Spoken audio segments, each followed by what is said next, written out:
Episode 1. I'm so glad to be joining you, and thank you for joining me on this new adventure that I'm starting. So let's get right to it. It is 2024, it is July 12th, and we are fastly approaching the election. We have the Republican National Convention starting next week in Milwaukee, Wisconsin. Democratic Convention is in August, so just a little over 35 days away in Chicago. And the election is fastly approaching, just over 100 days on November 5th, I do believe. So there's a lot to talk about in this 17 episodes, if not more, because you never know. There might be some big events that might happen. Today, we're going to look at Enlightenment. Enlightenment is more so like the founding elements of this nation. All right. You have the conservatives right now who are approaching it as, hey, we need to get back to our grassroots of Christian conservative beliefs. Sure, the Pilgrims, the Puritans, Quakers, all the separatist movement away from the Catholic Church establishes in the colonies, but ultimately it's the Enlightenment ideas that separate from the Catholic Church and challenge the Catholic Church in Europe during the 16th century. So what you have is this idea to challenge the church, and it's not, oh, God says this because it's what happened. My house burned down. Well, because you sinned, therefore this is what happens. Because God wants it to be. So here we are, Enlightenment movement. The goals of the Enlightenment movement was to make the world better, fairer, and wealthier. Okay, let's look at the 2024 election based on those dynamics of both political parties. Where do we see the dynamic between these two parties? One, I'm going to lay out there. I have no idea what the Democrat liberal agenda is for 2024 besides stop Trump. And that's really about all I know and all I've heard. What are we going to do for the next 4 years? On the flip side, the conservative sides, I'm sure a lot of you have already now heard, because it's been in the news quite frequently and all over social media, Project 2025. This seems to be the conservative idea for moving forward, which in future episodes we are going to get to, and we're going to discuss that in detail, probably multiple episodes. But really, how is that making everything better if our rights are being stripped away from ultimately the conservative party? That's not Enlightenment ideas. So Enlightenment really came on with the idea of looking at society through the lenses of biology, geology, and physics. These are the laws that govern the physical world. These challenged the Christian church, of the Catholic Church, I should say, ultimately. And this is what you start to use this reasoning and rationalization to think things through instead of just, well, it's because God said so and that's the way it is. So now you start challenging and try to understand how the world actually is working. The other aspects of Enlightenment are the laws that are underlying the human society. These are economics, political science, and sociology.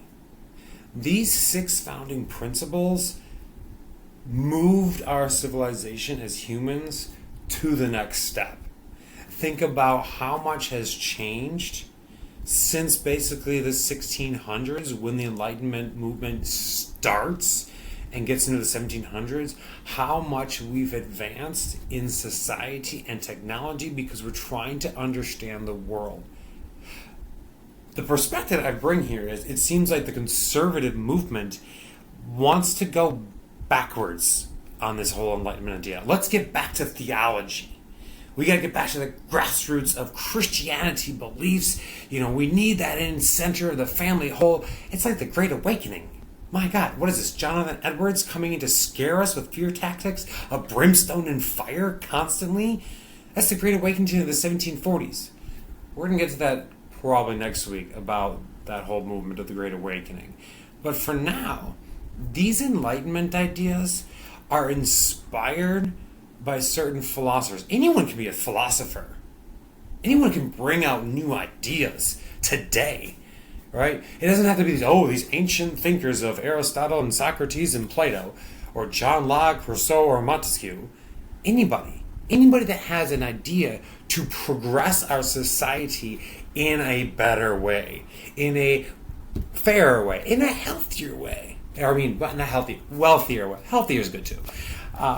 So let's kind of look at those aspects. The ideas of Enlightenment really came with the idea of liberty, progress, and tolerance. Those are the three first aspects.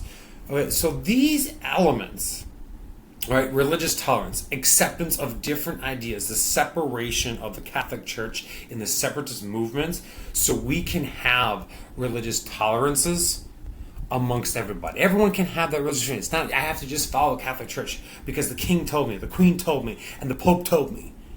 I can worship how I want. It seems like the conservative movement here in America, with President Trump being basically the nominee, they want everybody to be a Christian. Let's ban Muslims from coming here. That's part of the Budget 2025, by the way. We don't want these other ideas. Well, that's part of the country's founding. If you believe that we're founded on Christian beliefs, then the separatist movement should stay in with the conservative movement and say, you know what? We accept all religions here. But it doesn't seem like the conservatives are doing that for 2025 campaign here. So, also, fraternity and constitutional government, and as well, number one thing here is separation of church and state.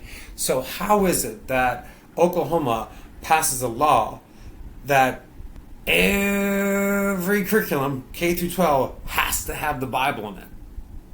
That doesn't go along with Enlightenment ideas. That also goes against the idea of our founding nation of separation of church and state and the founding fathers of separation of church and state. But yet, let's make sure everyone has the Bible and the teachings of the Bible. And even Louisiana passing a law saying the 10 Commandments have to be in every school, K through 12 buildings and universities, every classroom, because it's a founding document. The 10 Commandments are not a founding document in society for America. Not even close. Okay? It's more of a moral ground if you want to stand by that, right? But the idea of separation of church and state is that Enlightenment idea that we should hold true to. So if you look at these kind of concepts that you move into, human development is looking for equality for all during this aspect. However, that does not happen. Obviously, we know we have slavery going on during the 16th and 17th and 1800s here in America, right? And the colonies during that time. But the idea, I should keep saying that, the idea that everybody should be created equal, right? That's the concept of the Enlightenment movement. It takes a while to get to the point of, hey, no more slavery in this country. Now African Americans, the former slaves, can now be citizens and vote. Oh wait, we still don't have women voting until 1920? Okay, that's great.